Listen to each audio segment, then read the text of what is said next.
رب العالمين واجعل كلامي راشدا ومرشدا وفكرتي نوير وقلبي أرشدا. Chers frères et sœurs, notre thème du jour,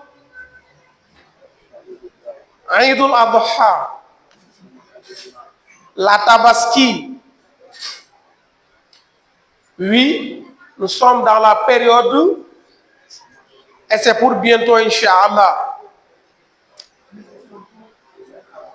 Tout d'abord, chers frères et sœurs, nous allons regarder la lune. Comme pendant le mois de Ramadan, le prophète nous dit Soumu li ru'yatihi wa aftiru li ru'yatihi. Jeûnez lorsque vous apercevez le croissant lunaire, rompez le jeûne également lorsque vous l'apercevez. Et c'est la même chose. Nous allons regarder la lune. Et si nous la voyons, nous allons compter 10 jours. 9 jours, ce sera Yawm Arafah. Et le 10e jour, la Tabaski, Eid al-Adha. Chers frères et sœurs, sachez que lorsque nous voyons la lune, nous sommes entrés dans une période très très bénie. 10 jours bénis. Et d'ailleurs, Dieu nous le dit dans le Saint-Coran en jurant, lorsqu'il dit Wal Fajri wa layalin ashr,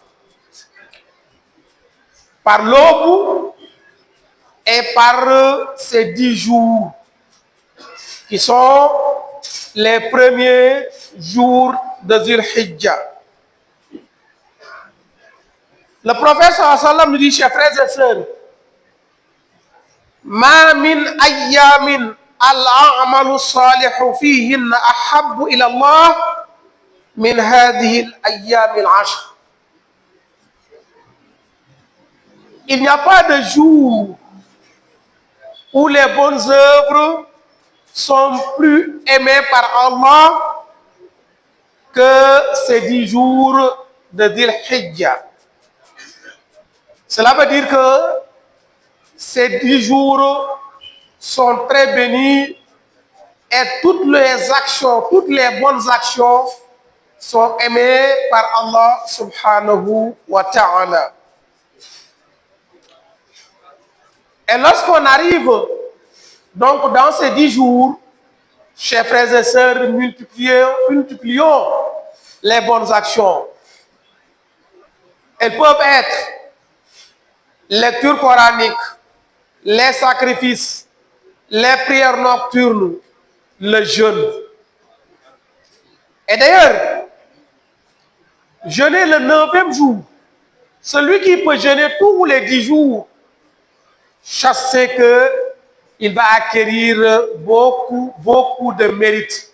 Celui qui jeûne les 9 jours, je veux dire, parce que le 10e jour, on ne peut pas le jeûner car celui qui le jeûne a commis un grand péché, car il fait partie des jours dont le jeûne est haram, le jour de la Tabaski. Donc, celui qui peut jeûner les 9 jours, du 1er au 9, il va acquérir beaucoup de mérite. Celui qui ne peut pas, qu'il fasse l'effort de jeûner le 9e jour.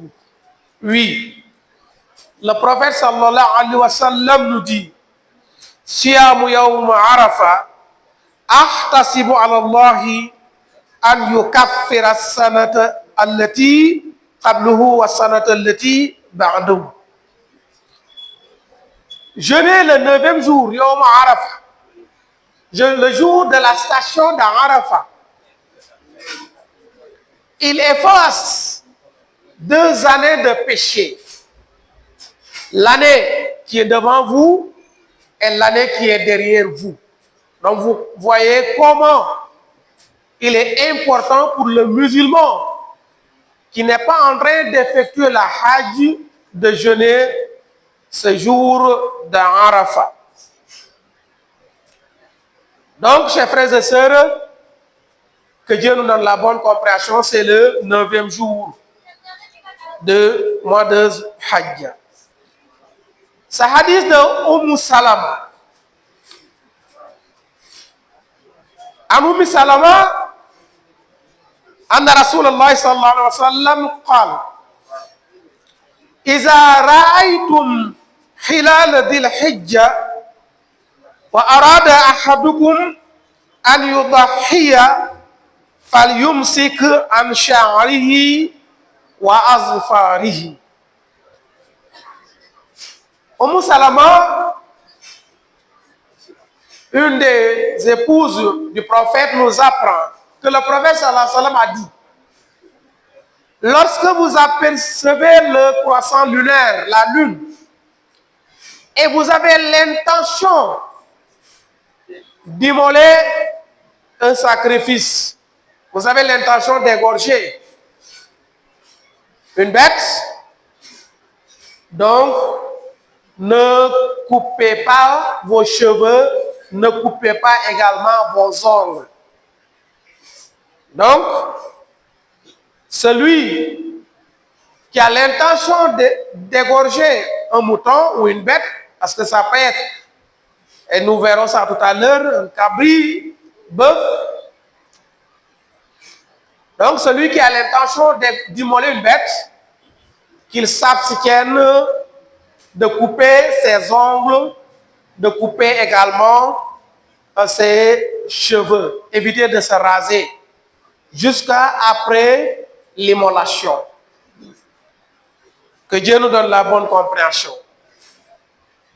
Chers frères et sœurs, le jour de la Tabaski, il n'y a pas un acte plus méritoire que d'immoler. Lorsque vous en avez, ceux qui n'en ont pas, là, ils n'ont aucun péché, car c'est juste une sunna renforcée, sunnatul mu'akkada. C'est une sunna renforcée. Vous pouvez le faire. Vous le faites, vous avez beaucoup de mérite. Vous n'en pouvez pas, donc aucun péché pour vous. Mais lorsque vous pouvez le faire et vous refusez de le faire, sachez que vous allez avoir péché. Que Dieu nous en garde. Donc, le prophète nous dit, sallallahu alayhi wa sallam, Ma amila ibnu Adama yawman nahri amalan ahabbu ila Allah min iraqati dam. Donc, l'action ou le geste ou l'adoration la plus méritoire le jour de la Tabaski, c'est verser du sang uniquement pour Allah subhanahu wa ta'ala. Ça veut dire immoler une bête. Vous le faites en guise d'adoration. Chers frères et sœurs, pour revenir un peu en arrière, l'histoire de la Tabaski. Nous avons le prophète Ibrahim alayhi salam, qui jusqu'à l'âge de 120 ans n'a pas eu enfant. Et son épouse Sarata lui a donné sa servante Hajara, avec qui il a eu Ismaïl.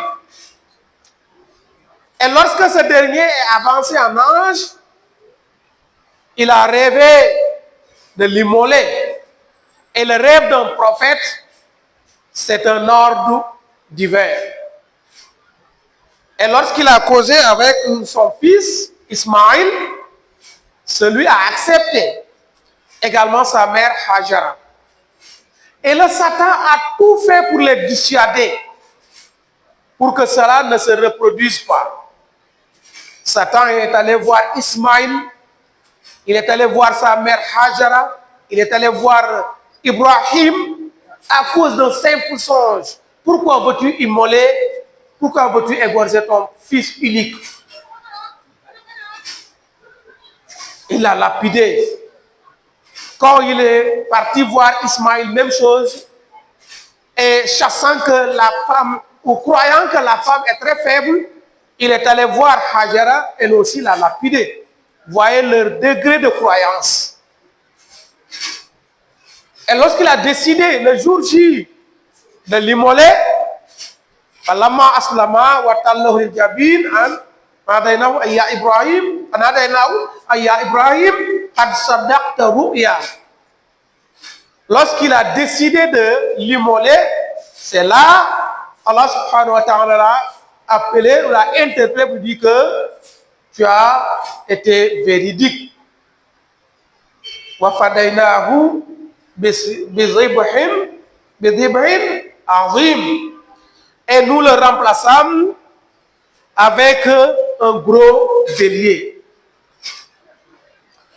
Donc, et cela est devenu une tradition prophétique. Le prophète nous dit, Umirtu biduhiyati fahiya lakum sunnah. On m'a ordonné, qui lui a ordonné? Allah subhanahu wa ta'ala.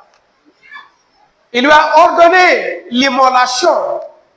Et il nous dit, cet ordre est devenu pour vous une tradition prophétique.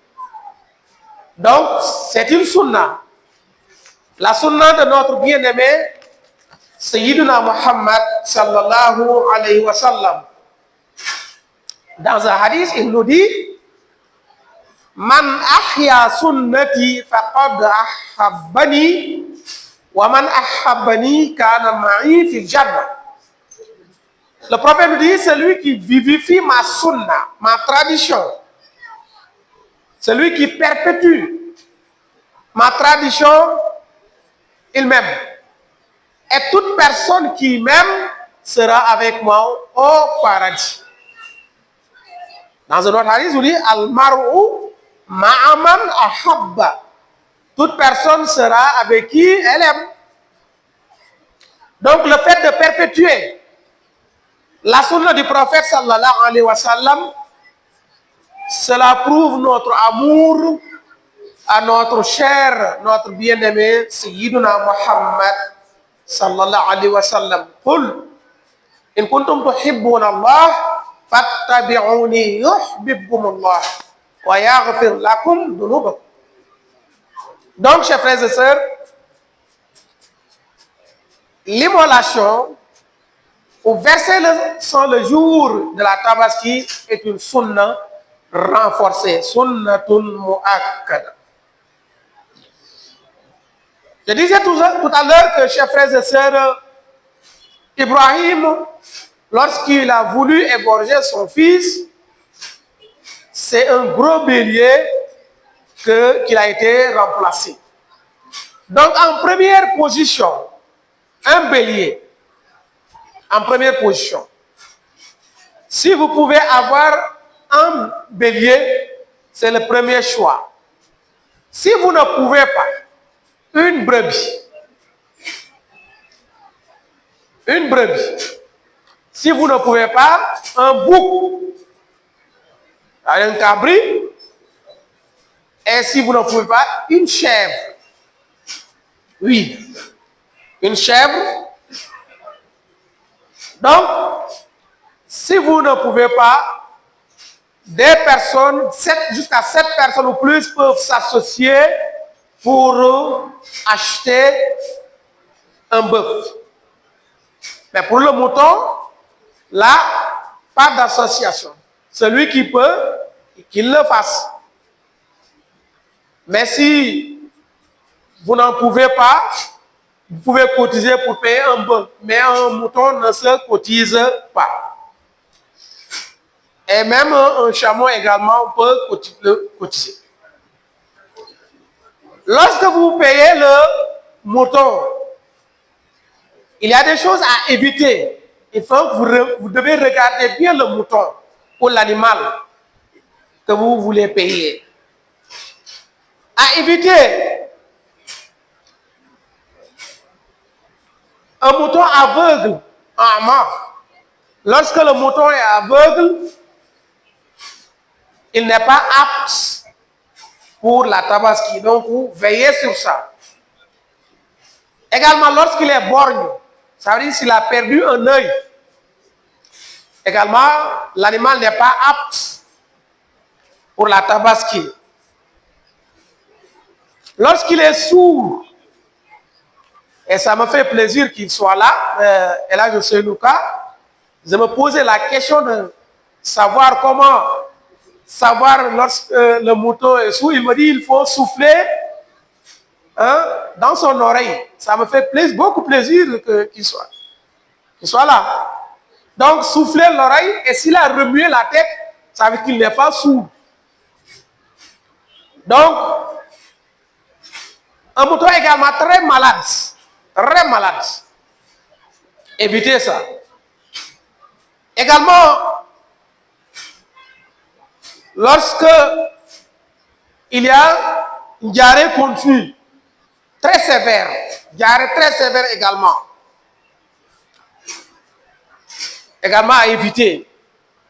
Dans un hadith, le prophète sallallahu alayhi wa sallam dit Arba'un la tajuzu fil abahi al-awra'u al-bayyinu awaruha wal maridatul bayyinu maraduha wal arja'ul bayyinu dala'uha wa ajfa'ul lati la tunqi.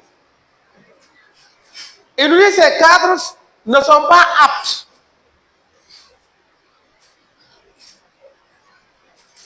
Donc, le premier, c'est l'animal borgne qui a perdu un œil, comme je l'ai dit tout à l'heure. Également, un animal très malade. Également, un animal sourd. Également, un animal très maigre. Un animal très maigre, où il n'y a même pas de viande. Également, c'est à éviter. Que Dieu nous donne la bonne compréhension. Pour vous dire, chers frères et sœurs, c'est une adoration. Dieu nous dit La yanalallaha luhumha wala dima'uha walakin yanaluhu taqwa minkum. Donc c'est une adoration. Ce n'est pas ni la viande ni le sang qui atteindront Allah subhanahu wa ta'ala, mais seule votre piété, seule votre crainte d'Allah subhanahu wa ta'ala, seule votre sincérité vis-à-vis d'Allah subhanahu wa ta'ala. Chers frères et sœurs, il faut veiller sur ça. Et pour terminer, et nous y reviendrons, Inch'Allah, pour l'immolation. Elle ne doit pas se faire avant l'imam. Nous devons attendre l'immolation de l'imam. Lorsque vous immolez votre sacrifice avant l'immolation de l'imam, sachez que vous n'avez que de la viande. Et pour avoir le mérite de la tabaski, il faut reprendre. Il faut acheter un autre animal. Le prophète nous dit Man zabaha qabla salat falyu'id. Dans un autre hadith, il nous dit Man zabaha qabla salat fa innama yazbahu li nafs. Il dit celui qui aura immolé avant la prière, qu'il l'a fait pour lui-même. Il n'a que de la viande, mais pas le mérite de sacrifice. Et Il nous dit, Man zabaha ba'da salat, faqad tamma nusukuhu wa sa. Donc celui qui aura immolé son sacrifice après la prière, là, c'est accéder à Allah subhanahu wa ta'ala et il aura les mérites. Lorsque vous immolez, nous y reviendrons très certainement. Évitez d'immoler sans prononcer le nom d'Allah subhanahu wa ta'ala. وَلَا تَأْكُلُوا مِمَّا لَمْ يُذْكَرِ اسْمُ اللَّهِ عَلَيْهِ وَإِنَّهُ لَفِسْقٌ. Ne mangez jamais une viande dont le nom d'Allah n'a pas été prononcé. Lorsqu'un musulman égorge une bête et il n'a pas prononcé le nom d'Allah, il n'a pas dit Bismillah, c'est une perversité. Et cette viande est illicite. Le musulman ne peut pas la consommer. Donc, avant d'immoler votre sacrifice, dites Bismillah. Bismillah. Et vous immolez.